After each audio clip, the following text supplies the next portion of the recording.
This podcast will speak to many wonderful people about how they became the incredible story that they are. We are celebrating all levels, all industries, and all of the steps that come on the journey to get there.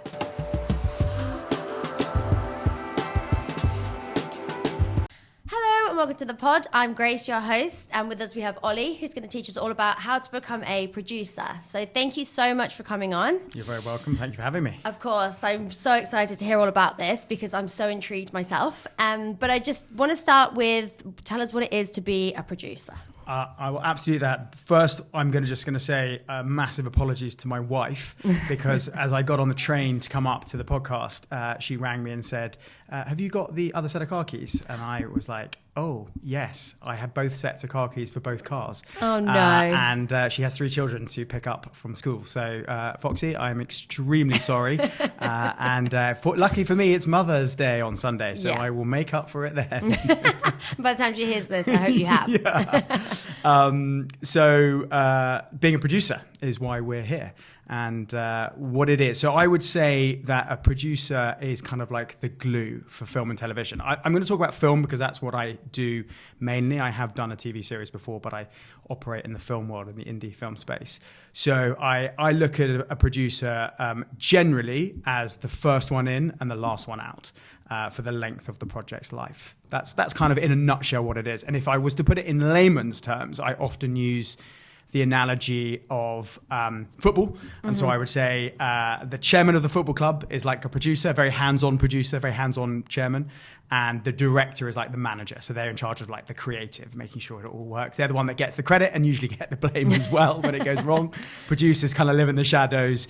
But in the indie world, you're working very closely with all aspects of the filmmaking process. Like, for example, what would be like actually on the film process? So it's from coming up with the idea, the film that you want to make. Mm-hmm. So it could be finding that story that you want to tell. Then it's finding the writer to go and tell it. Mm-hmm. Figuring out if there's any rights needed to get that. Is it based on a book or an article? Do you need to option that? It's piecing that all together. So it'd be finding the money to then pay your writer. Mm-hmm. It's then taking that script out to a director, if it doesn't have a director already attached. Then the next step would be finding the cast, and at the same time you're having conversations about money, so how you're going to finance the film. Once all of that sort of comes together, it's then the production process. So you've got to hire all the crew in conjunction with your director, because they'll have a big say in who their heads of departments are. And then once you've made the film, which is probably the most stressful bit, it's the build up to the film production itself, as you're sort of bringing everything together, and you have the most amount of variables, and therefore the risk profile of the project goes up. And you make the film. Post, my favorite bit, probably, because it's kind of like you can breathe. Yeah. And you've got sort of 6 to 10 months to put the film together. Hopefully you've got everything. You don't need to go back and reshoot anything. And then you've got, in that time, you're also looking at how you're then going to have the film sold or released. Either you have a distributor involved right from the beginning, or you don't, and you have a sales agent and you're taking your project out to market. And then you go and do hopefully the festival run, which is really fun because that's when you get to sit with an audience to watch your film and actually get real authentic feedback, hopefully good. I can't believe how much you do as a producer. There is a lot of hats that we wear. Yeah. And I think, and when I look back on it now, I didn't have any of those hats, from a young age, apart from a bit of a creative one, which we can talk about. But in terms of like understanding finance, legal, huge interpersonal skills, like our job is to firefight. Our job is to solve problems, because there are problems, whether that's personality clashes, whether that's we don't have enough money, which is usually the big one, whether it's we've lost the location the day before filming, whether it's the story's not quite vibing, it's not working, we didn't get the cast. I mean, there are so many different areas that we have to be able to troubleshoot. But I often will produce with someone. I had a company with some producers for 6 years, and then I've been on my own for the last 5. But I'll always produce a film with someone. I'll never just produce on my own, because it's so good to bounce off people. Because when you're in the trenches, you need someone in those trenches with you. No one else understands it like another producer. Yeah, absolutely. Okay, so we're going to go way more into that, but let's just go right back to the beginning and just tell us what you wanted to be when you were growing up. So I'm going to go really far back. So when I was 9 years old, I wanted to be a dustbin lorryman.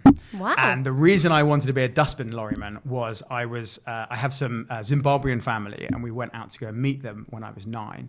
And out there, they got to hang on the back of the trucks as they did the bins, and I thought that was the coolest thing I'd ever seen. I mean, I was pretty limited in my appeal, obviously, of what I thought was cool, but I thought that was it. And then obviously I maybe had advanced my thoughts on what I should do as a career. And I went through the sort of, should I be a policeman? My father was a lawyer, so I went to work for him when I was 16. Didn't really work for me. Contract law was not something that really appealed to me, even though now with one of my hats, I really need to be aware of contract law. And I am definitely better at it now than I was when I was 15. And it wasn't until I got to university when I was 19 that I was like, yeah, actually film is what I want to do. So I was quite lucky because a lot of my friends still didn't know when they left uni what they wanted to do. Yeah. But at 19, I was like, no, I know what I want to do. And I plotted a bit of a career path-ish, as in I knew what the next phase was, but I didn't know what I didn't know how to get there when I first started, because there are so many different routes to being a producer. And I knew I wanted to be a producer and not a director, because I was always the guy who organized the nights. I got the friends together. I kind of corralled people, probably for a fear of not wanting to be left out of that night. But I definitely was the one who would bring people together, and very happy to do that, because it was always nice to kind of see people. So I knew that I used that part of my brain. It was just like how to sort of like get people together, do something, whether it's even just a night out or a weekend away. And so I was like, right, producing is what I want to do. I'm good at organizing. How did you know that link to producing? What did you see of a producer that was like, I could be good at that? So it was funny, actually. When I went to Exeter University and I read history. And I read history because that was the only subject I was ever good at school. I wasn't particularly academic. I think my school reports reflect that quite well. But what I used to do was I used to creatively write. I'm going to deviate just for a second from your question. So I was quite good at creative writing. So whenever we had the essay things at school where they were like, hey, why don't you write about what Chaucer's impact was on, obviously when you're doing English, impact on society. And I'd be like, I don't understand Chaucer. But what I would do is I would then make up a story. So I would write, I think I wrote one about the Vietnam War. I wrote one about Desert Storm. I was very impacted about what was going on around me. Obviously not the Vietnam War because I wasn't alive then, but I liked military things. I was fascinated by war as a sort of 16-year-old boy. That's a lot of them are. So I ended up doing quite a lot of creative writing, but kind of parked that side of my brain and what I did. And when I went to uni, I was doing history, and there was a chap called Henry Mason who was directing a short film, and he lived 3 doors down from me in Blackwall Road, so I remember it.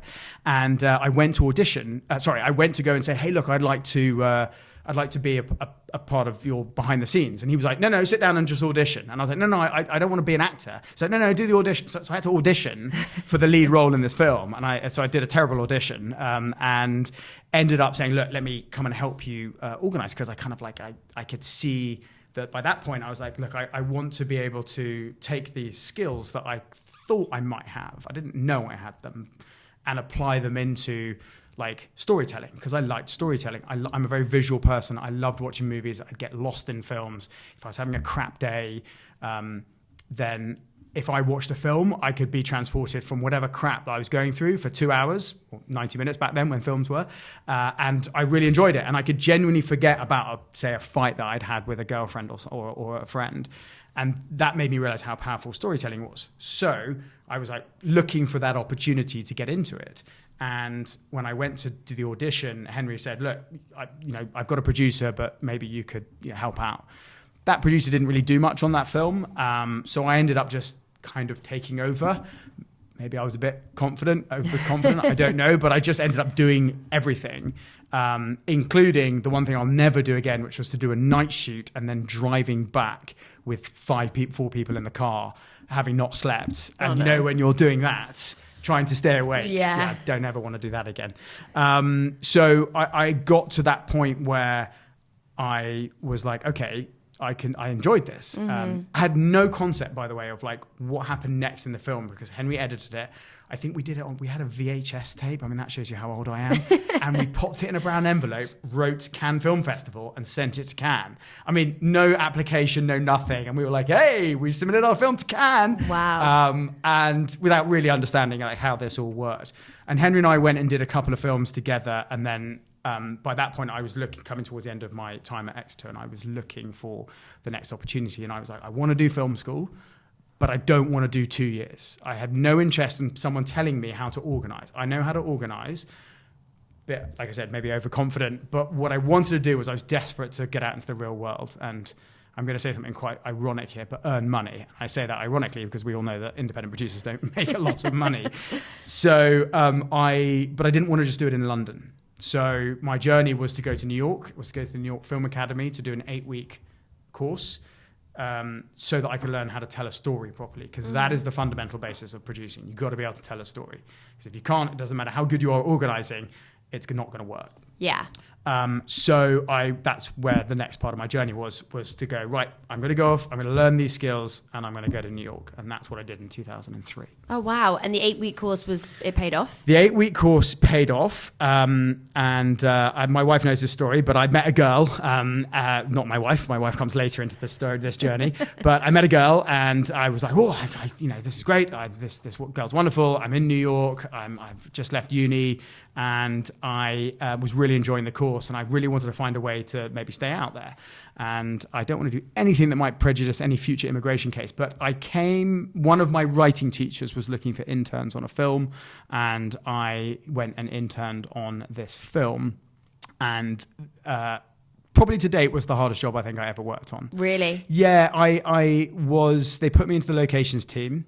And I was living in Staten Island with this girl, Katerina, let's call her name, because that's what her name is.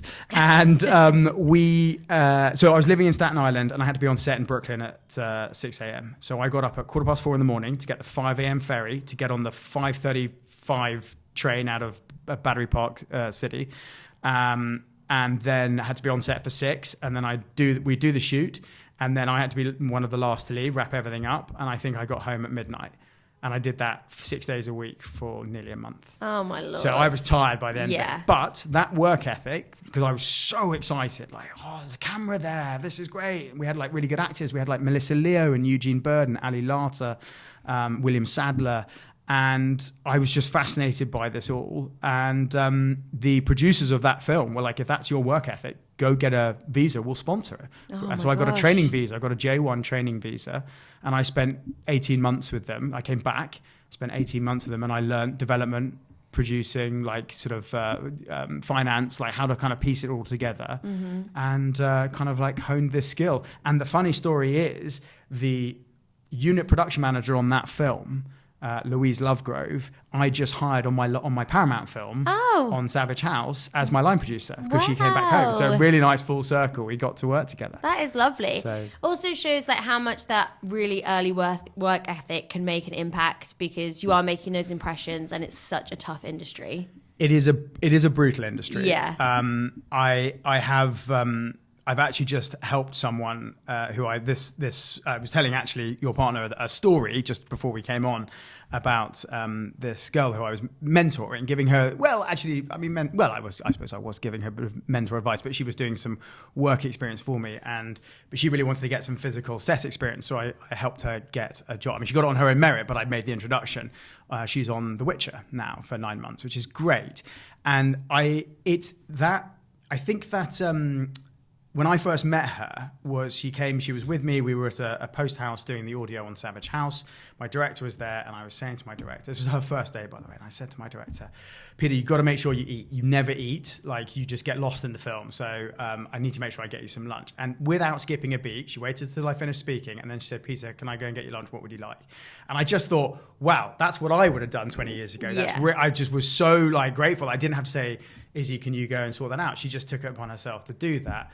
And I was like, do you want a job? I'd love to hire you. I didn't have any money. I was like, I'd love to hire you full time. And I think that attitude to what is quite a thankless role. I mean, I say that with respect, because if you work with the right people, it can be the most rewarding, wonderful experience. And actually on my last film, Savage House, we had this amazing crew. My director is phenomenal. He's like the most collaborative person I'd ever worked with.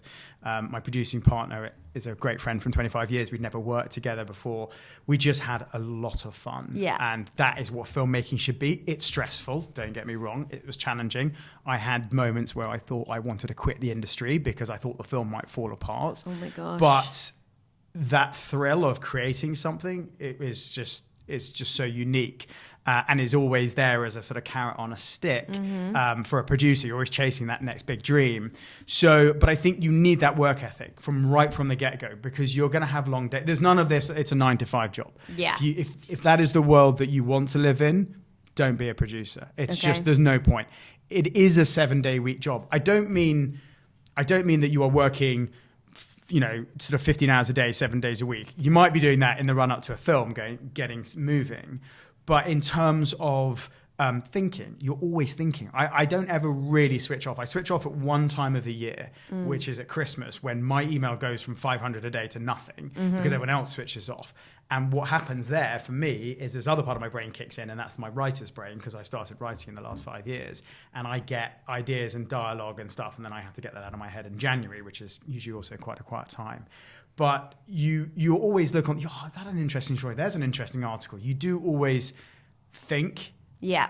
And so if you're going to become a producer, it will slightly ruin stories for you in a good way and a bad way. But it doesn't mean you have to act on it. And it is important to have a balance. And I think we've done huge steps forward in this industry to get more of a work-life balance back, because no one wants to do 16-hour days. You shouldn't be doing 16-hour days. Like, it's dangerous for people to have to drive home. But that doesn't also mean then you go the other way, where you don't put the effort, you don't put the work in. Yeah. And so I think you do need to come to the table with I'm hungry, I'm ready to learn. And I've always seen that in the young people, the sort of the next generation of producers who want to come through. It's there. It's in there. They want to work. They want to do it. They're passionate. Yeah. So I think that's so good to know that you have to kind of like live and breathe it and be passionate about it. The way you've like worked your way up, is that still the same happens now as when you first started? It's a very good question. It was the question actually that I ummed and ahed about for quite a long time. So when I was at university and I did these short films, I was like, I can produce. Yeah. I did 3 short films, and by that, that is producing, but it's not producing a feature film. So when when I came back from America in 2005, I had quite a lot of experience, and I was like, hey, I'm ready for a job. Who's going to give me a job? And like everyone's like, yeah, that's not how this works. So I went to work. So I'm 25 years old, I think, at this time. And I went to work as the office intern on quite a big Hollywood movie that was shooting out of Shepperton and Pinewood. And I'll leave the name out just because the industry is quite small. And not because there's anything wrong, but I basically came in, I did 2 days on this. Bear in mind, I lived in Islington, so I think Shepperton it's a 2-hour drive for me.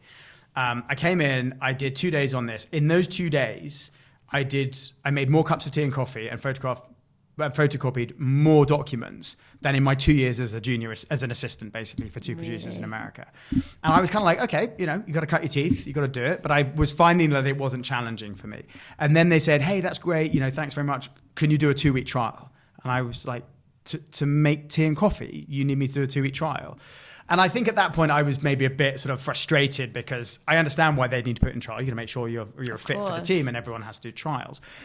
But they wanted me to be the first in and the last out, which basically meant I had to be there at 6 and I was then gone at midnight. And I'm like, well, I'm back in this world again. And that I don't think, and for doing a job that wasn't really taxing, I just said I couldn't do it. So I very politely said no.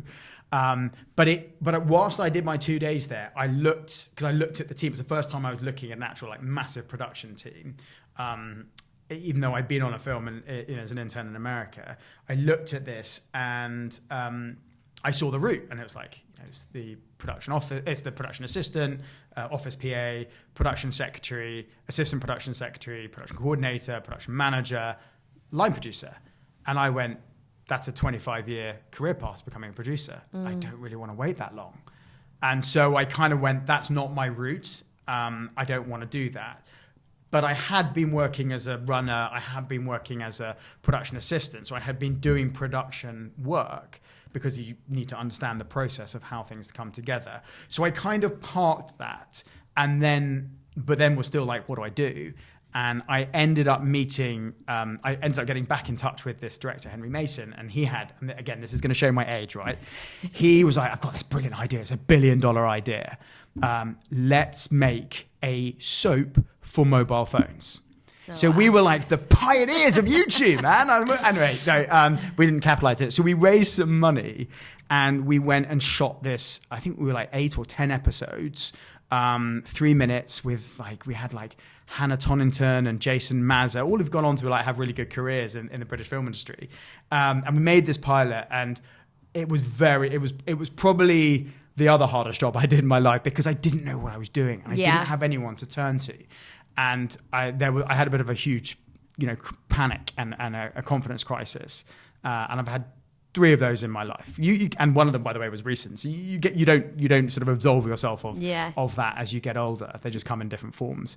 And so Henry very smartly was like, let's bring in I've got a friend who's a commercials producer. He's got the contacts. I didn't know where to get the equipment from. I didn't know where to get the crew from because I've been in America for 2 years. I don't have any contacts here. And being a producer is about contacts, about networking as well as being creative. It is. Right. And so he brought in this producer. He's called Reen Francis. He's a very nice guy. We did the project. He kind of shepherded us through. And at the end of it, Reen was like, look, I do commercials. Why don't you come and be a production manager for me? And so we sort of went off and produced a bunch of commercials as a freelance team. And that was actually a really good move for me because what it did was it got me to cut my teeth in a sort of smaller, bite-size environment where I go in for 6 weeks, do a project, learn the way that it would go, learn how to do a call sheet. Obviously, it's different to a film, and they spend a lot more money on a 30-second advert. But I got to cut my teeth in production, and I got to understand how to take something off the page and into a film, well, quote unquote a film. So I did that I think I did that from 2005 in London to 2008, and I very quickly, I think I PA'd the first job, then I PM'd it. And I PM'd for him for a bit, and then I was offered to produce a music video. That's fun. Which was fun. Badly Drawn Boy. And this will be, I'll be careful what I say, but I had a brilliant, I produced for other producers as well. Sorry, I production managed for other producers. And I was working with a great producer called Kat Armour Brown, really lovely. In fact, we spoke the other day. She in turn was asking me for some advice on a film. And she was doing this job and said, actually, I can't do it. I want to put forward this other young up-and-coming producer, which was me. And so she was kind of there as a kind of guide and as a mentor. And so that was my first project as a producer. And I think I did it for a company called Colonel Blimp, which was the music video arm of Blink, which are on Wardour Street, just round from where we are. And the day before the shoot, the label rang me and said, we have to postpone. Oh, no. And obviously everything is set up. Yeah. And it's this really cool video, by the way. It's we used 1,000 lights in a studio in Black Island, and they all came on at different times with the song. It's Badly Drawn Boy at the piano. It's really, really beautiful. And Badly wasn't available. We had to. What do you do? We had to move the shoot, and I was like, I have to charge you for this because everyone's booked. And the label were very good about it, and they were like, "That's fine, don't worry about it. It's kind of what insurance is for." So, but we had to sort of scramble, and it was like we moved it by 5 days and reset it all up. But that was my first experience as producing, and I'll never forget because we were due to shoot on 16mm, and this was pre everything being digital. And there was a mistake by the camera company, and they actually gave us 35mm. So we shot the film on 35mm. I was like, that's great. But I didn't tell the post house. So when then the film stock came in after it had been developed, they were set up for 16mm. They rang me and went, oh no, what's going on? And it was just a lesson. I was like, I didn't realize I had to tell you, because obviously they had to change the reels to then take the film on. But that is something which I would say you never stop learning as a producer. I wrote a list of all the things I would do differently for my last film for the next one, because you don't produce every day. Like if you're doing something where it becomes you're doing repetition, you get muscle memory, your brain learns how to do it. As a producer, you might make a film every 2 years of physical production. So you kind of forget things. Maybe the best producers don't forget things, but I forget things. And so I made a little list, and I was talking to my producing partner on my last film just now before we came on. We're doing an action film together, hopefully at the beginning of next year. And he was like, yep, I've made a list of things that I would do differently. He's doing The Running Man at the moment with Glenn Powell. And he was like, even on those big movies, he's not producing that, he's unit production managing it. But you just remember things and go, oh yes, let me bank that one. And I bank that by writing it down. It's important. It is very important. So it's a journey.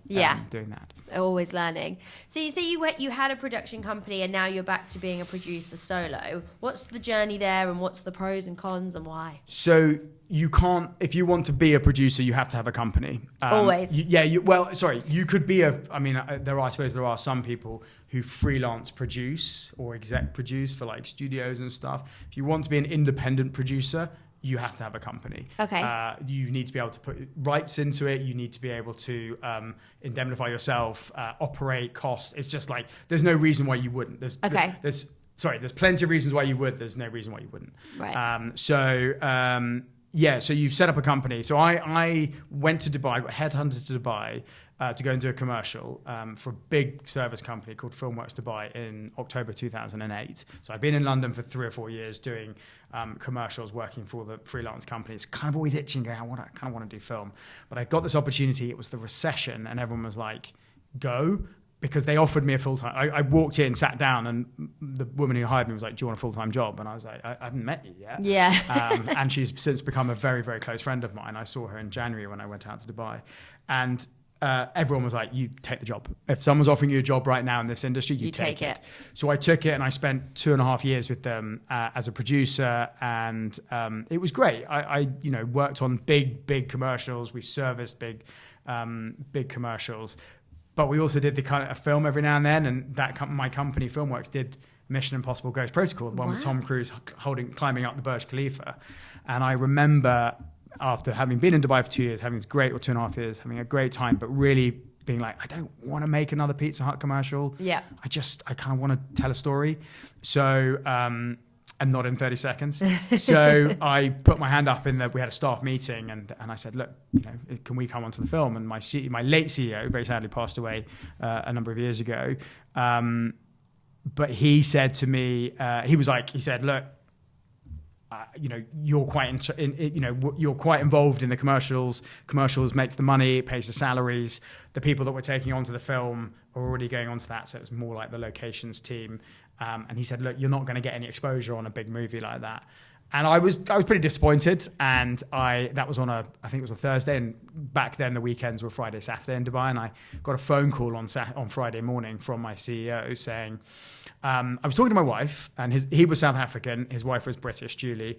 And we always got on quite well, because we'd reminisce about home. He said, I was talking to Julie, and she was like, if I don't offer you something, you're going to resign. And I was literally typing my resignation letter. Oh, wow. And I was like, no, Tim, no, I don't know what you're talking about. But he said, look, he sort of explained the situation in more detail and said, look, there will be opportunities. And I was like, totally fine. So I sort of, put it to one side. And then after about 6 weeks, I was like, it's not really what I want to do anymore. I was very, very tired. We worked 7 days a week. Great. I loved it. I had no qualms about it, but we worked very, very hard. And I think I'd had enough of commercials. And so I resigned, and they were amazing in their response, by the way. I think I sent my email at 6 o'clock in the morning, and at 6:01 my MD rang me and was like, meet me in the office now. And then they offered me everything under the sun to stay, and it was great, but they were offering things that I didn't want. Yeah. And I think that's another thing to know, is like, when you're not on the right career path, do something about it. Don't just sit there. Yeah, absolutely. I think and that's easy. That was easy for me to say that when I didn't have an obligation like a wife and 3 kids, which I do have now, and a mortgage, and it was just me. So I do understand that. But when you feel something is not right, it will continue and grow to feel not right. Yeah. So you want to act on that. So I said, look, I'm going to go. And true to form, I was shooting until my last day. I think it was filming until Thursday. I had moving company coming in on the Friday. I had a leaving party that night on the Thursday. moving company coming in the Friday to put everything in storage. And then I was getting on a plane to go, I needed a holiday. So I was going to Bali for a month, and then I was going to go to Australia. And I got a phone call from my former flatmate, Shane, who said, I've just seen Tim. He's down here in Abu Dhabi. So I was based in Dubai. He's going to offer you a job on a film. There's a film that's come in. And I was like, right. Well, thanks for the heads up. And, sure enough, an hour later, I get a phone call from Tim. And he sort of is like, look, I've got this opportunity. It's a film that they're in a bit of a mess and they need help. And I'm going to step in. It's an Arabic horror. It's called Jinn. It's about a sort of like a malevolent force. And I could really use you as my right-hand person. You'll be exposed to everything. And I was like, Tim, like, I've got 150 people coming tonight. I've got the shippers coming in tomorrow. I've sold my car. Yeah. I've shut my bank account. I'm going on holiday on Sunday. I spent $5,000 on this holiday. What do you want me to do? And he said, well, we'll talk about it at your leaving party. So I was like, right. So he pulls me aside to the leaving party and he goes, so I've got your car. I'll pay you in cash. I mean, that didn't really make a difference in Dubai anyway. I've got your place to stay. Go take a week's holiday and then come back. And I just said, it didn't feel right. And I just said, look, Tim, I really appreciate that. Thank you, but no. So I went off on my holiday. I went off for, I think, 3 months. I think I extended it and I carried on going. And I came back through Dubai to pick up my bags because I'd left them at a friend's. And that was going on. I went to Central America as well. And I saw Tim. It was the last day of filming. And I looked at him. I came up to set, and he looked at me. I didn't say anything, and he just said, "You made the right decision." He looked like he'd aged 10 years. Oh wow! He said, "You made the right decision," and we sort of had a chat, and that was the last time I saw him alive because he passed away. Oh and gosh. And the irony around the whole thing was that film was an Arabic horror about a jinn.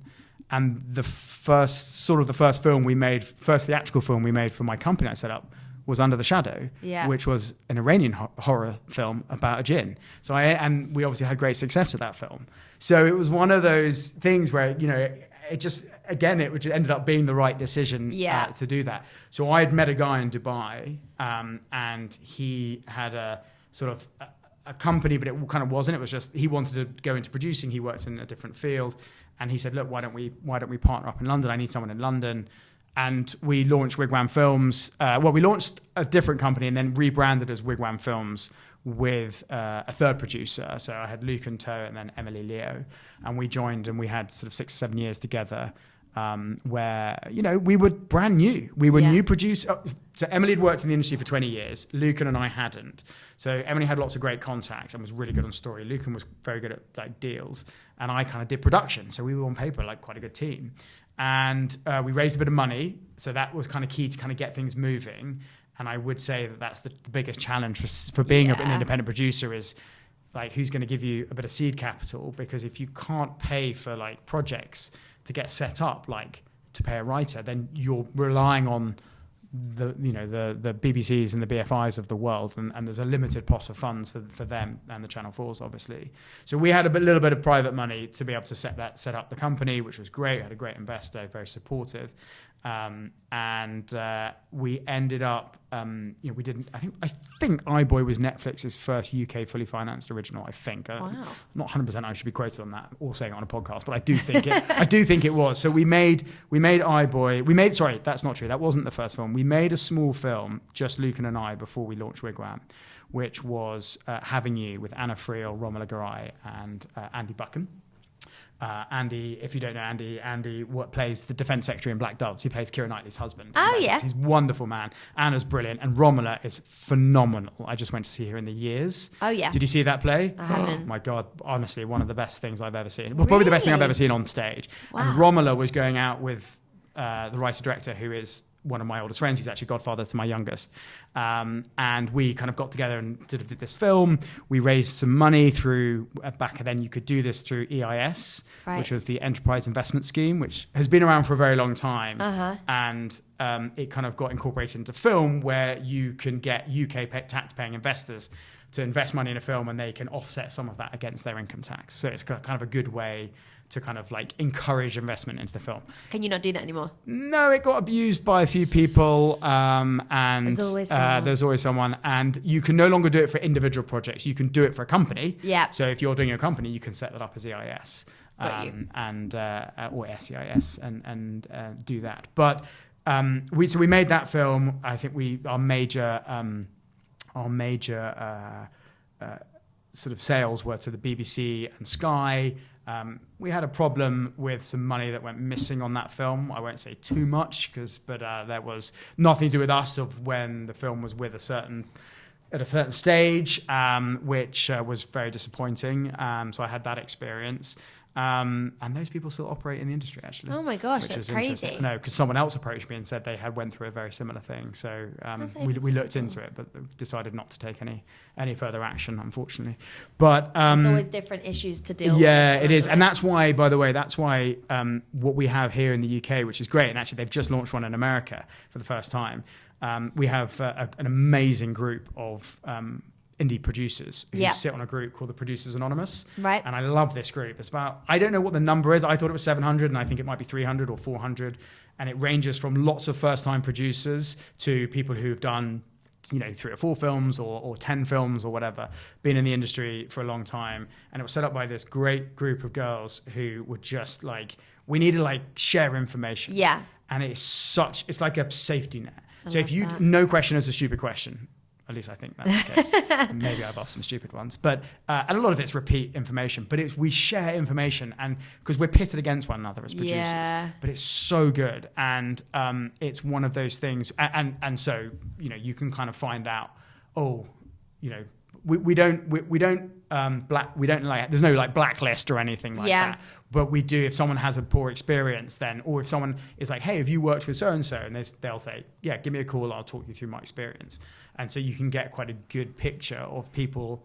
And if you haven't worked with them and you're thinking of hiring them, or you're thinking of taking money from a particular financier, or working with what's a broadcaster looking for, or have you got an email address for this person? And it's a really, really good place. They've just set it up in America, not Producers Anonymous, but a different group with some quite heavy producers. I was actually on a phone call with a good friend of mine, and he was telling me about it just now. I think it's called the Producers Alliance. It's people helping people. It's people helping people. Yeah, it's people helping people, which is really good. And everybody needs that in every industry. They do, and especially in this one, because it can be very daunting coming into the film industry, especially if you are just starting out. Yeah. So we had this company. And we made some films. We had some success. We were at Sundance.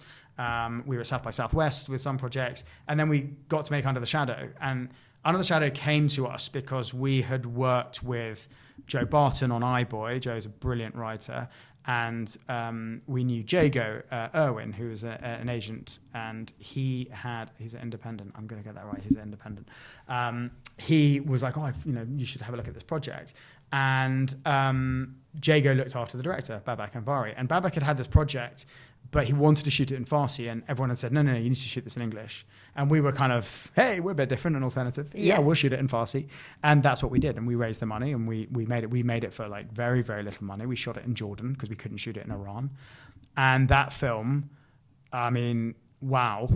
What an experience to have as a producer, and also for Babak and the cast. But I think we did 100 film festivals. We went around the world. We had to actually physically split to go because we were going to so many film festivals. So we had some of us were in Australia, some of us were in Busan and South Korea, South America, Bogota, all over the place. We won a bunch of awards.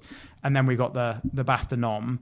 And Mark Commode, I'll never forget, we owe everything to Mark for that BAFTA win, because he picked that film up and went, this is my favorite film of the year. Oh, nice. And then I think it was in his top 10 films of all time, I think, when he said he retired.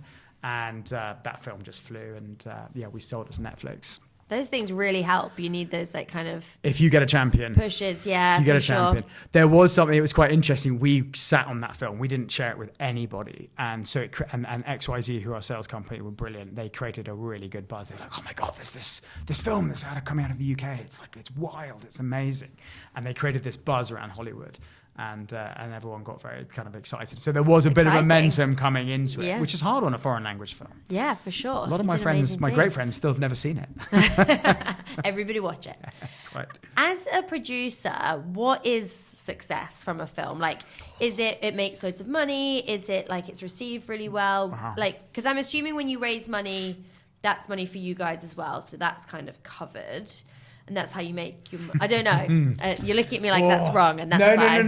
No, you're right. I maybe am the wrong producer to ask this. Maybe I'm crap at business, or not crap at business. We've had a few challenging experiences, and I know that any producers listening to this will identify with this, but. Unfortunately, producers we're in a weirdly unique situation because we set our own salaries. Okay. We set our own pay because we create the budget. I mean, you don't sometimes physically create the budget, but you might give that to a line producer, but generally we're involved in the budget stage. Now, there are, if you're working with certain funders, like public funders, like there's a cap on what you can put in as a producer pot. But the key thing is, and this is really important, 9 times out of 10, unless you're developing with a public funder, and even then it's pretty small, you don't get paid for the development side of the work that you do. Right. So my father always used to laugh at me, and laugh in a sort of an affectionate, sort of piteous way. He was like, "You are the only person I know who works for 12 months a year and doesn't get paid." Yeah. And my wife also says that. And it is a broken model, and it is driving people out of the industry, and it also creates a socioeconomic barrier. Yeah. Which means unless you can afford to do this, it's very hard to be a producer or have a side hustle, and we'll come to that. But you find that you will develop a project. Like if you haven't set a project up, if you're working with a writer, or even if you've got a writer and you've managed to get the money to get paid, like sometimes there's a small amount of money, but I'm talking like it could be £5,000, maybe £10,000. And that development fee could be for 5 or 10 years, whatever, however long it takes to get a film made. It also might never get made. So the biggest challenge that we face is like we don't get paid properly in the development phase. And that is something that needs to change, or certainly be looked at. I don't know. I don't have the answers because it's also very risky, because you're asking someone to take a leap of faith on well, they're taking a leap of faith anyway, because if they're paying for a writer, then they're investing their money in that writer. But without there is no film, there is no project without the producer. Because you can have a writer, but you need the producer is the sort of like membrane that goes around everything. And everyone's been doing that for free for years, so why would you start paying for it now? And that's the biggest challenge that I think we have to overcome. And it's hard because you're asking financiers to pay more money and get the same results. So why would I do that? But it is a problem. It is a very serious problem. And it is driving people out of the industry. And so what then happens is we then, if we are fortunate enough to get a film into production, we've obviously got an allocation in there for our producer fees. And the challenge then happens is usually when a film is like, I haven't quite got enough money, and you've kind of like cut away where you can, because as the producer, you're fiscally responsible for it. You go, well, I'll take part of my producer fee. Yeah, I'll take that, and I'll put my hands up. And this was nothing on my last distributor, because they were amazing on this, but they were like, look, it caps out. We can't give you more money. I invested all of my fees. My producer invested all of his fees, and my writer director invested all of their fees into a project. And that's not an insignificant sum of money on a film, but we had to do it because otherwise the film didn't work. And part of that was because like the cost of doing that film was greater than when I had first anticipated, because you've got to forecast. I've got to forecast exactly what something costs. Yeah. Well, not exactly. I've got to put it into a range. Yeah. And if I get that wrong, and there's only a certain amount of like wiggle room you've got there in your budget, then the first place we go to is the producer pot. So and I've done, you asked me this question actually earlier, your partner, I'm looking at your partner. I've done 7-8 films and a TV show. And I think I've been paid on 2 of them my career. Wow. So then you're like, well, how have I been a producer? Well, I've done other jobs. I've done commercials. I did commercials for a long time whilst I was doing this. I recently started doing some consultancy work. I actually have a completely different business as well. I have a cybersecurity business, but I'm doing the media for that. Right. It's called The Hacking Games. Very, very important. It deals with what adolescence has done so brilliantly. Oh, amazing! And we can do a little bit on that at the end, but it's because my CEO will kill me if I don't mention it. But yeah, that has suddenly given me an income. Yeah. And so now I spend most of my time doing that, and I do less time on the film, but actually a lot of my slate is quite mature because I've been developing it for the last sort of 7-8 years. And so I've got 5 films in casting waiting for actors to say yes, and then I can get the finance and put that all together. So whilst I'm sitting there, I juggle A lot, yes. Yeah, You kind of have to. Yeah. As a producer, you are. There's a lot of balls up in the air because you don't know when one is going to land. Yeah. I last went into production in November. When did we shoot? October the 30th, 2023 was when we shot the last film, Savage House. Before that was the A24 film Tuesday, which we did with BBC and BFI, was how we met. Yep. We shot that in 2021. And then before that, it was 2017. So, they're spaced out. Absolutely. And I did do a TV show in between that. It's hard. It's not easy being a producer from a financial point of view. And I don't think the market's going to change miraculously overnight. But I do think that if you're going to come into this industry, you should definitely have another skill set, whether that's also in the film industry. So there's lots of people who do script editing, or they do budget and scheduling, or they teach. There's lots of people who teach in film schools. People who do documentaries, which are sometimes can be quicker to set up, not always. Or they go and do commercial advertising, or they do something completely different. Yeah. So I would say have another skill set that you're doing, and then you can peddle this as well. So important to know, definitely. Okay, so I have to ask before we finish up, what is the goal or the dream or the next steps for you? I didn't actually answer the question, which is what's the definition of success, which I suppose is actually, so apologies for not answering that question, because it kind of, I guess, is wrapped up into that. Absolutely. The world has dramatically changed. Mm-hmm. I've gone through the death of the DVD market, which was the backbone of independent film. And that made it sort of, I think when I started, I was like, by the time I get to my 40s, I'm going to make a film that's going to go into the cinema and it's going to do what the King's Speech did and make 440 million. Everyone uses that as the example in a pitch deck, by the way.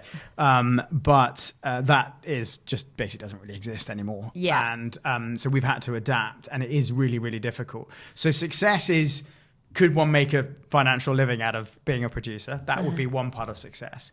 Everyone wants to make stories that are well received. Yeah. And very slightly, sometimes you see something and it does really well, and you're like, oh, that's such a good idea. And you have to make sure that you don't get jealous about it, because it is very easy to be like, I wish I'd done that, and be a bit grumpy about it. I don't. I try to be like, I'm like, that is awesome. I think, sometimes ships just pass in the night. I got to know Phil Barantini, who directed Adolescence, but also when he was doing Boiling Point. I met him, I sort of connected him with Bill Kenwright's production company, and then for some reason, I don't know what it was, we ended up sort of, the conversation we didn't carry on chatting, and they went off and did Boiling Point, which got BAFTA-nominated, and it's a phenomenal film, and I remember thinking, oh wow, I could have been involved in that film. But I was so pleased for Phil and his team, for making he just makes really great content, and you must never get jealous about it. Just be grateful for people who have success, because success is hard in this industry. But I think the future is, I've started writing. Yeah. I have a script set up with Agbo, Joe and Anthony Russo's production company. It's a big action film. I'm quite interested in making action. I've got an itch to scratch there. I have a couple of other projects I've written. I'd love to get one. It'd just be quite fun to have something made as a writer as well as being a producer. Yeah.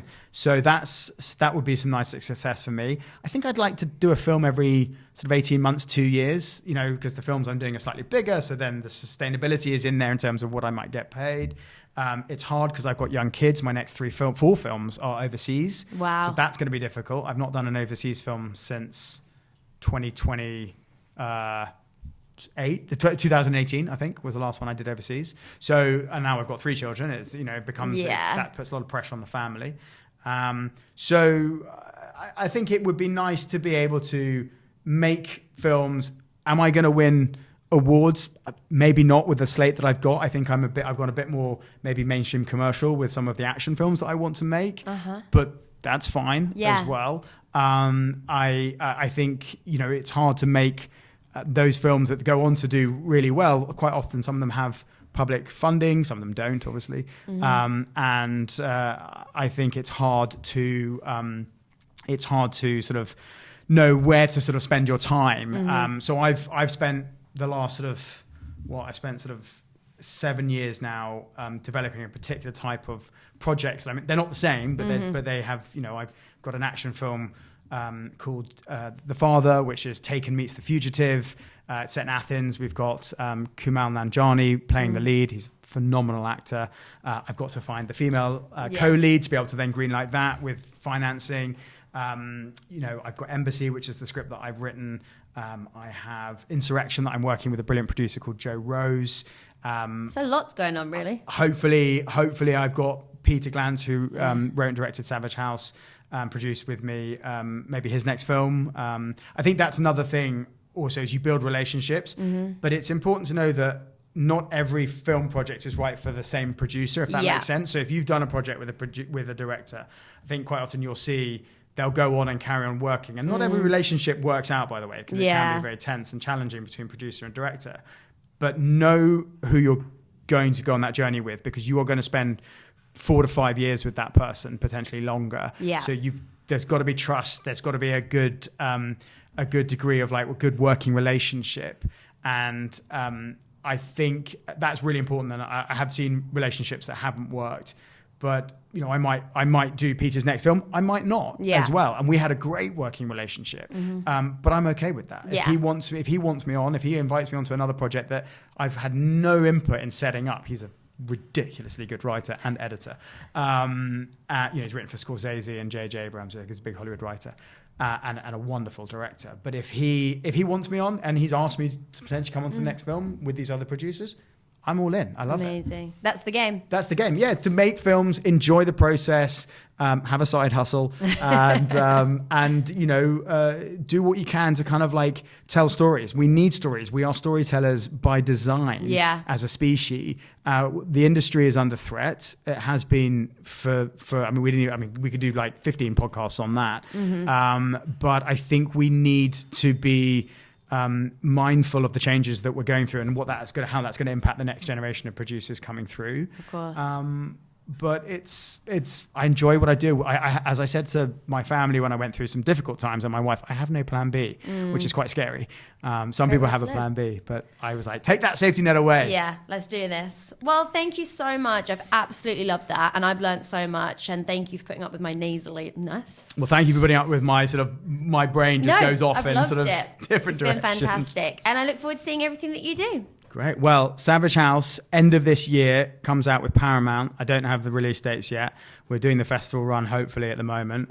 We're making our applications. So perfect. That actually, if I was to leave with one piece of feedback that I'd ask audiences your listeners, go watch independent film. Okay. Go, not even just independent film, go to the cinema. Yeah, absolutely. We need people to go back to the cinema. COVID killed the industry. Yeah. And we're trying to claw it back.